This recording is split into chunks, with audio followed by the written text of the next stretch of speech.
Trust is one of the most powerful forces in a relationship. It's the foundation that everything else, love, connection, security, it's all built on trust. But when trust is broken, it can feel like the entire relationship is crumbling. How do you pick up the pieces? Can trust ever truly be repaired? The answer is yes, but it takes effort, it takes patience, and it takes the right tools. I'm Dr. John DeBach, and in this video, we're going to explore what trust really means, why it's so essential, and most importantly, how to rebuild it when it's been damaged. This is the mini course where we dive deep into something I call the trust leap. So what is the trust leap? The trust leap is a way to rethink about trust. So in order to rebuild trust, you really have to redefine it. Most of us get trust very, very wrong. There's lots of misconceptions about trust. There's lots of false beliefs, false hopes, false ideas we have about trust. And I think it's helpful to really concentrate on what it is, how it gets broken, where it comes from, where mistrust comes from, and really kind of take a minute to understand the nature of the role it plays in your relationship, how it gets built, how it gets broken, and where you might have not kind of seen some things. So it's always helpful to see your blind spots whenever visiting any kind of topic when it comes to psychological or emotional things. So hopefully this will be incredibly insightful for you, and we'll kind of go into all the details that you need to start really kind of super turbocharging your marriage. I believe that if somebody has said it better, that there's no use in trying to recraft it and rebrand it. And George MacDonald here, a Scottish writer from the 1800s and a poet, he wrote that to be trusted is a greater compliment than being loved. And there's a lot of truth to that. A lot of people don't really understand what love is, and we can kind of say we love a steak and we love a dog, and love has different definitions for different people. But trust is universal. People understand if you trust someone, they can guard your secrets, they can be counted upon, relied upon. And so it's a much more palpable thing. It has this universal appeal, and it has clarity to it in a way that love doesn't always have clarity. I mean, the way relationships are now, where people are kind of experimenting with genders and fluidity and polyamory, is before they get married, especially. Trust is a much more concrete concept than love. And so because it's more real and more concrete, it tends to be a much more valuable thing. But unlike love, trust is one of those things that you don't always feel, right? Here's a funny kind of analogy. Trust is a lot like Wi-Fi. When it's strong, no one notices. When it's weak, everyone panics. I can't get on my phone. I can't watch Netflix. I can't do this. I can't do that, right? Trust is a utility in a relationship. It allows it to function. Just like a phone without a battery is a brick that can do nothing, right? And a phone without Wi-Fi is, well, just a phone, right? It can't go connect to the internet unless you have the apps downloaded. It's basically useless as well, right? It's the same thing in your relationship. Trust is one of those things that you rarely think about until it's broken. And then you're like, wow, how do I get this back?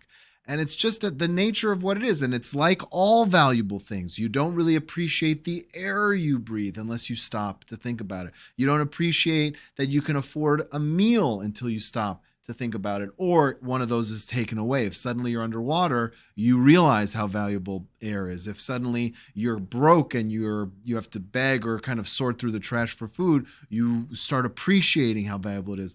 Love is different, right? Love is you feel it if you feel loved, even when it's just it's never just passively there. It's a constant feeling. Trust is on that valuable side where you don't notice it until something's really, really wrong. So let's talk about some of the preconceived notions that we have. You probably have heard, because there's a lot of social media posts, and it's just a general thing people say is you have to earn my trust, or trust has to be earned. And that is a myth. When you think about everything else in the world that you talk about in terms of earning, it's always for something you've already done. It's past efforts, past actions, right? If you earned a paycheck, it's because you actually worked those 2 weeks, that month, whatever, right? But when you talk about trust, it's for future.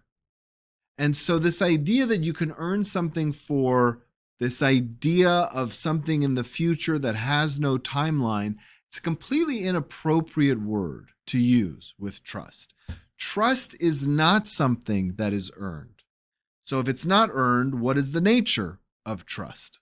Well, understanding the nature is part of today's goal. We're going to understand if it's not earned, what it is. Today's goal, just to kind of give a clear perspective of this mini course, we're going to redefine what it is. We're going to explore how it's built, how it's maintained, and how you should think about it in order to foster it and foster building it stronger and stronger in your own relationship.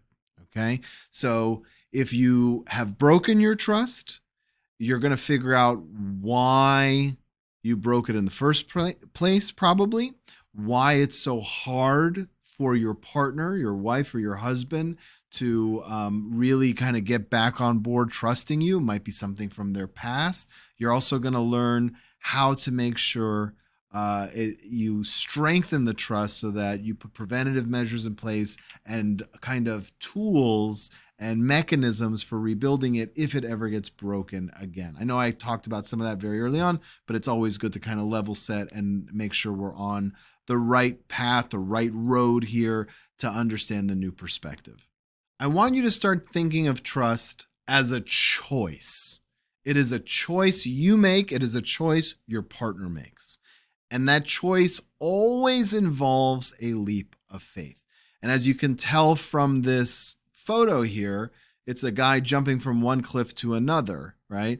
Now that gap that you jump can be really, really small, or it can get really, really big. Another analogy we use, which is why I had that trust leap in the beginning of someone jumping off a cliff.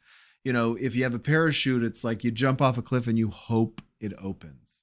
And so there's always a leap of faith. There's always an element of risk whenever you trust anything. If you trust your car's seatbelt to work, if it doesn't, you can get a serious injury if you're in a car accident. Now, you hope you don't get in an accident. You hope you never have an affair, right? Or your partner never has an affair. But if it does happen, you take a risk.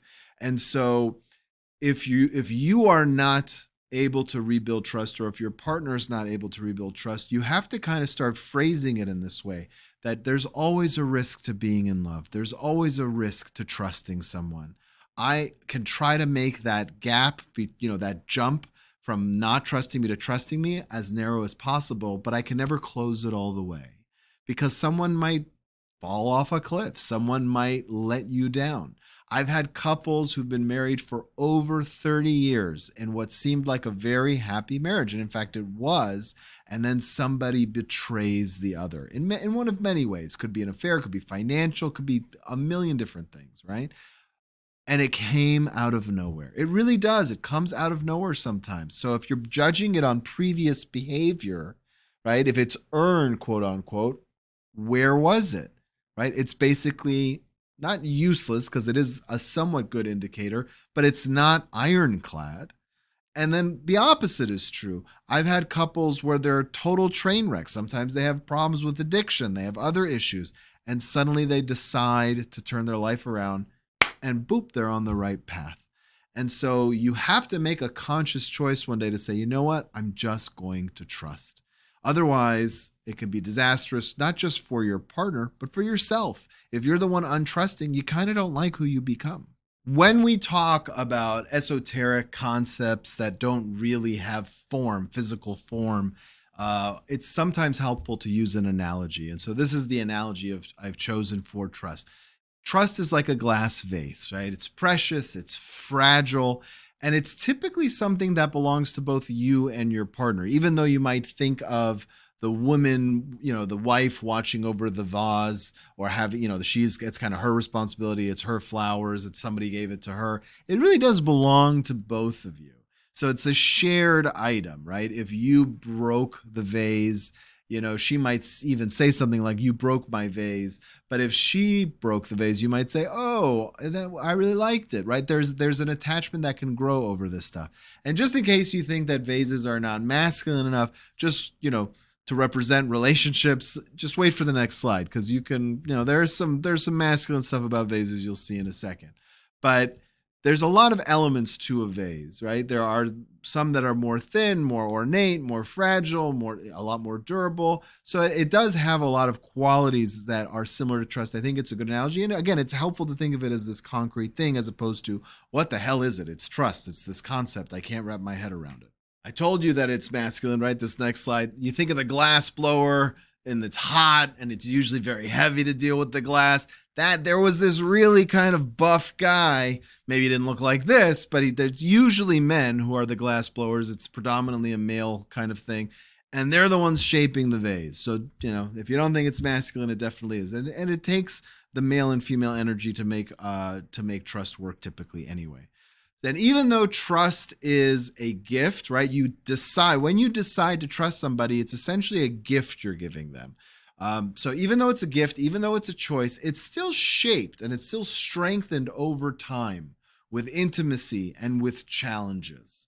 Okay, so the more you open up, the more vulnerable you get with somebody, the more you tell them about who you are, the more they feel like they can come into your world. They may have secrets about you. They may know a side of you that other people don't, and how you work and how you tick. That helps build trust. And as you go through challenges and you see how you resolve them, that can also build trust. Conflict can be an amazing tool for building trust because you get to see how the person handles conflict and that you made it through to the other side. It's a very famous, expression. What doesn't kill you makes you stronger, because that conflict you are now prepared on how to handle that, and that builds trust as well. Unlike love, that does really requires a lot of proactive steps, maintaining trust generally is not a very cumbersome task. Right? Love requires two things. A healthy relationship requires a constant need of creating closeness and warmth. And then as conflicts and issues arise where there's confrontation, the ability to sort through those is also required. So having a healthy relationship, you need those two skill sets, and they're pretty proactive, right? If you're not having conflict, you have to kind of reinforce the warmth. If you're not in the middle of building warmth, chances are you have to kind of resolve some conflict. Trust isn't like that. Trust is one of those things, again, to use the example of the Wi-Fi, everybody just takes it for granted. And so really trust is about not violating it. There's not a lot you have to do to proactively build it unless it's already been broken. So it's unique in that sense. One thing you really need to kind of wrap your head around and accept is that trust is always, not sometimes, but always, always tested. And anything in life that's strong, that has strength, that has resilience, it goes through rigorous testing. Every single thing in nature, right? A tree that's very strong, that has the ability to withstand hurricanes, it takes time. It builds slowly. It's exposed to the elements. There are bugs crawling all around it. It grows ring by ring, little by little, year by year. As the wind comes, some of the weaker trees that don't have strong roots, they get derooted, right? Everything that has strength in this world has rigorous testing. If you want to gain muscle, you bet your bottom that you're going to the gym and you're pushing weight around. You're not just going to wake up with bulging biceps and a six-pack. It goes through some rigorous testing. And so your relationship is no different. If the trust is worth anything, it's going to have to be tested over time. If you're in a relationship where the trust was never tested, first of all, I've never seen that. But hypothetically speaking, if it was never tested, then guess what? You're not in a relationship. If someone never said, oh, I have to tell you something about my mom, or I have to kind of give you some perspective here so you understand, right? If that's never happened, then you really don't have a very deep relationship.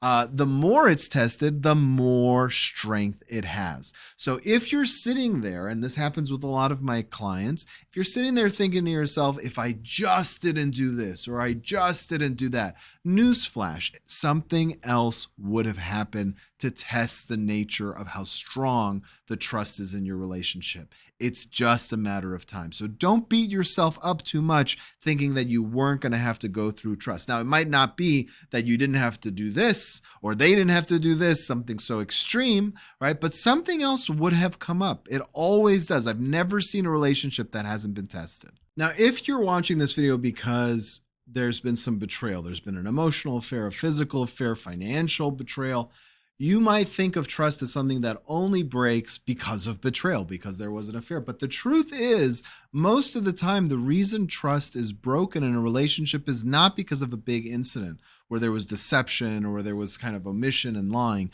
Sometimes, in fact, most of the time, women specifically lose trust in men because of neglect.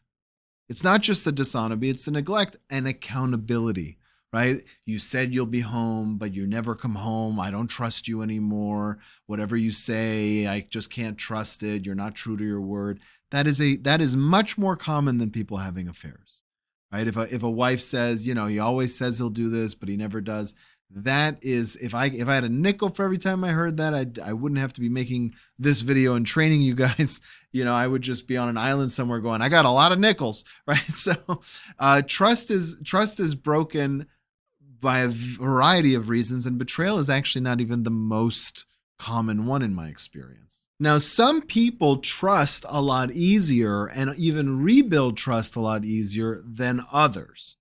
And if you want to understand why, you have to kind of look back to the way they were raised or previous relationships they've had, usually other romantic relationships.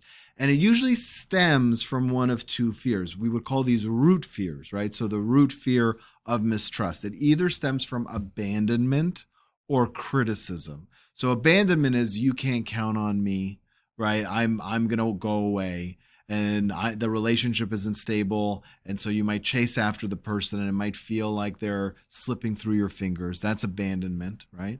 And criticism is you're not good enough.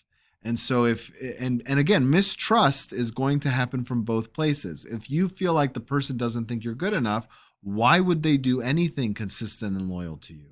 And so the mistrust there is going to be very easy to get triggered.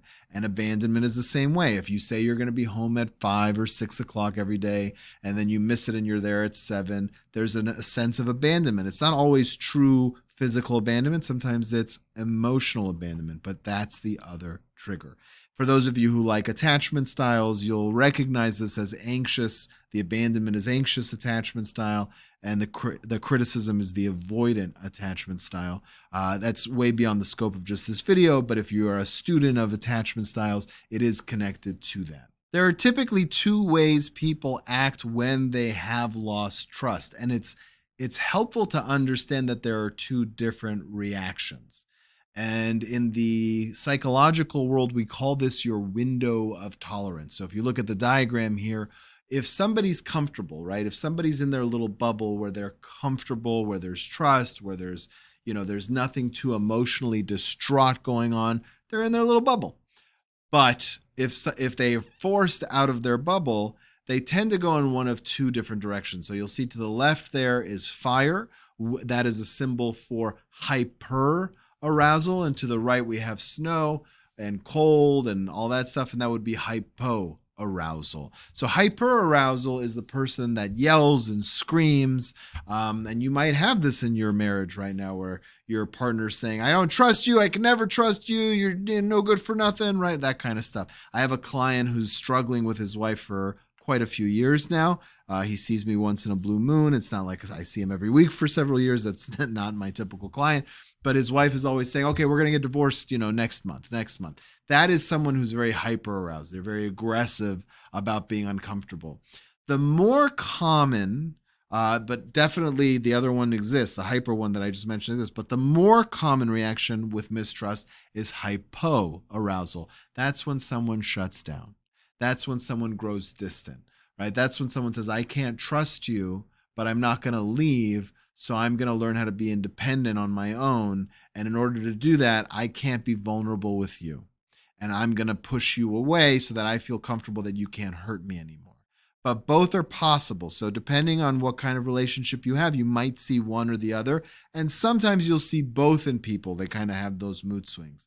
That's normal. I just want you to know it's normal to have both. The more common, again, is the one where they withdraw, but it's normal to have both, okay? So let's say there has been trust that's been broken and the person stays in the relationship. There's usually this purgatory period where there's no trust and they're figuring out. But if they decide to stay in the relationship and to try to make it work, there's usually 3 approaches that are taken. One of 3, right? When it comes to trust. You can guard it, you can tolerate the pain, or you can grow resilient. Each one of these is radically different in the way that they work. And so let me explain each one. The most common one as you're starting to rebuild trust is the guarding it.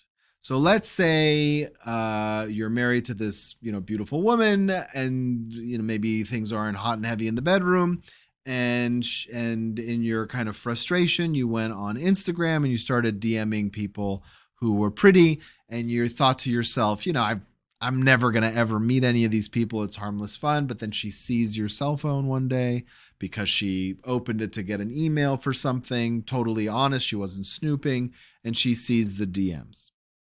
And she feels like you've betrayed her. And why isn't she enough? And all that kind of stuff. It happens a lot, right? It happens a lot.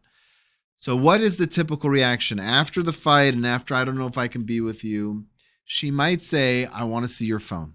And she might say it all the time. And when you're asleep, she might check your phone. And then in addition to checking your phone, she might install a tracker on your car or insist at the very least that, she has access to your location on your phone. And she might check up on you with other friends and Facebook stalk you and pop by work. This is the detective or the army guard. This is the guarding it, right? This is not sustainable. It is very common, but 2 things happen. One, you hate it, right? If you're the one who's always being watched over, you feel like a prisoner. You feel like that you don't have a wife anymore or a husband. You feel like you have a warden. And it's a horrible, horrible feeling. But guess what? It's also bad for the person guarding it. Because they didn't want it. Nobody in the world, not a single person in the world says, I can't wait to get married so that I can check on my partner's phone to make sure they're not cheating. That's not a thing. No one wants to do that.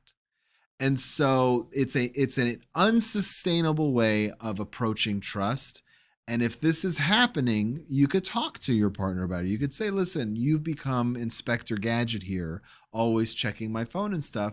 Do you enjoy having to do this? No. Okay. So eventually you'll hate me because you feel like you have to do this, or we have to figure something else out. I'm not going to go into a lot of detail about how, exactly what to say now, because we have other stuff to go over, but that's a conversation you can have.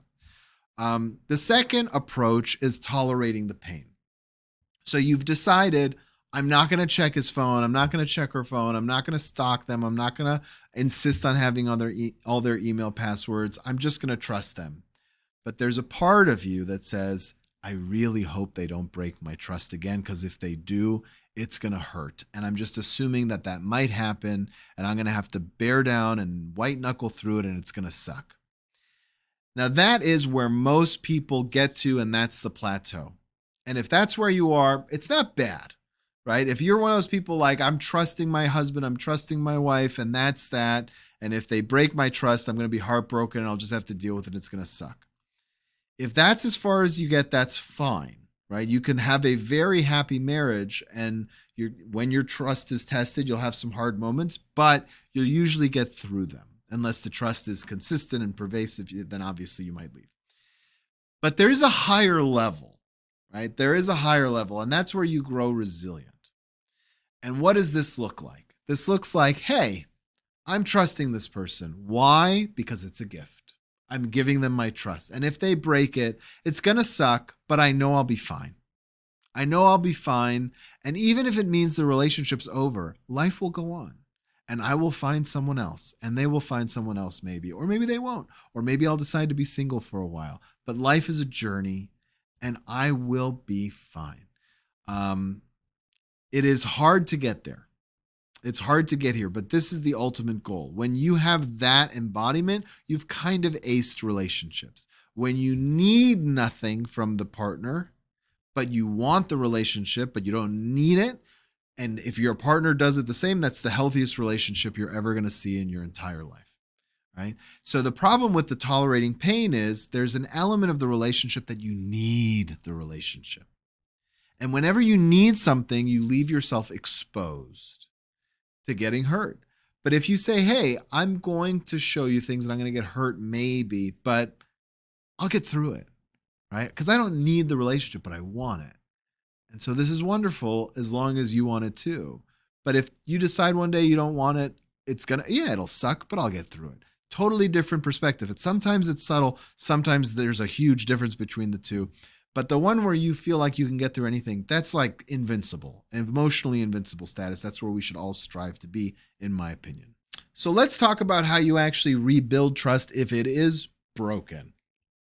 There are 3 components. You're going to need to apologize. We'll talk about each one of these in a little bit of detail. There has to be transparency, and there's some nuance and subtlety that goes into that as well. And there has to be consistency. If you don't have all 3 of these aspects, your trust is going to fall apart again. I promise you. 2 is not good enough. You can't apologize, be transparent, and then drop the ball. You're not consistent. That will fall flat on its face, and it will actually prevent you from being able to use the first 2 again in the future. They'll say, oh, you always say sorry. You always change for 2 weeks, and then you drop the ball again. And guess what? It makes it impossible eventually to come back. You also can't apologize and be consistent, but without transparency. What good is that? You also can't just be transparent and consistent, but never apologize. You need all 3 components. It's an absolute must. So apologizing is an art form. There is a structure. There's an art to it. My wife, Michelle, and I wrote a book. You can get it on Amazon. It has a ton of really good reviews. It's called Your Apology Sucks if you really want to do a deep dive into apologies. But the core of it is that apologies are more about listening than remorse. Yes, you should feel sorry for something and you should express remorse. But in order to express remorse, you have to show the person that you understand the pain before you're forgiven for your role in causing it. There has to be a form of empathy communicated in an apology for it to be worth anything. If you say, I'm sorry, and the person says, well, what are you sorry for? And you say, I'm sorry I hurt you. And the person then says, how did you hurt me? And you say, I don't know, but you're making a sad face and I don't like it. Guess what? That apology doesn't mean anything, right? So you have to do a lot of listening when you apologize.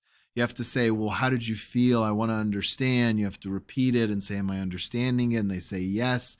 Then you can apologize. So I'm not going to dive in because I can have a 6-hour course just on the art of apology, but that's the crux of it. So keep that in mind. So now you get to the transparency part of the 3 steps, right? Apologizing, transparency, and consistency. Transparency is something that a lot of people completely misunderstand. Let's think back to the whole guard it scenario. Someone is playing Inspector Gadget and they feel like it's their responsibility to constantly check up on you. It feels horrible. It feels gross. They don't like who they've become. If you're going to be transparent, let's say they want to check your phone from time to time. Obviously, you're going to say, of course, anytime you want, just check my phone. That's not transparency. That's half transparency. It's you're welcome to it if you want, but there's always an element where it's like, I hope you don't check it, right? Transparency, if you want to do it right, involves proactive transparency. It involves an element where you go out of your way to be transparent. What does this look like? It looks like you saying, hey, I know you're not asking because you're trying to respect my boundaries, but I want you to see my phone and I want you to check it and just, look through my Instagram, see what I've been up to, make sure there's no secret hidden accounts or anything. It just makes me feel accountable to you. And I want you to see that I'm creating a habit of trusting you, and hopefully you're learning to trust me. You proactively show them your phone. Or if you're going to be late for work or late home from work, you say, just so you know, I'll most likely be late back home from work. Here's what's going on. There was an extra meeting. I might be on time, but I might not. I just wanted to let you know. That's proactive, as opposed to getting home and she says, "Where were you?" And you say, "Well, you had find my phone. You had access to my location. You could have just checked." That's not transparency. That's kind of a half transparency, right? If you're proactively telling the person what you're up to, that's the kind of transparency that allows them not to be a detective and for them to see that you're trying to make active steps to rectify the issue. Of course, you have to be consistent as well. If you're not consistent with the changes you've made, they're basically just temporary patches. It's the equivalent of putting, a Band-Aid on a bullet hole wound. It's not going to work. You might stop the bleeding for a minute, but sooner or later that bullet hole is going to bleed right through, right? Consistency takes time. And so this is the part of the little course that I'm giving you here where I tell you you have to learn to be patient. The person may spiral again. They may question you all over again. It's going to take some time to rebuild things. And if you think about physical objects, I always tell people, if you ever want to understand how emotions work, look to the physical world. That is the universe or God's way of showing you the way things work. When you break something and you want to rebuild it, it takes time. It takes effort. You break a vase, sure, you can put it back together with some glue, depending on what kind of vase it is, right? You might need to refire it to melt the metal, the glass back down and kind of smolder it. But you can put it together again, but it takes effort to rebuild. So be patient and know that it's a journey and it's a marathon, not a sprint. So now that you know the 3 steps that it takes to rebuild trust, let's talk about the pitfalls, okay? Because there's 3 pitfalls that people usually find themselves trapped in when trying to rebuild trust. So the first is rushing. So this goes completely against the whole consistency thing. If you're like, when are you going to trust me again? That goes against the consistency. Now, obviously, there's nuance here. There's subtlety. If someone can't get over something after a year or 2, that's not healthy either. And you can't allow yourself to be the bad guy in the relationship and be the villain in your own story. That's not healthy either. So at a certain point, you have to hold the line. Now, without knowing your situation in detail, I can't advise you on how long you should wait. There's personalities and incidents in play, but you have to use your judgment and say, okay, am I rushing this or not? Okay. Dismissiveness. So this really goes to a sense of apologizing. If you're dismissive about somebody's feelings and mistrust, then really you don't have true remorse for what you've done. You're not fully empathizing with their pain.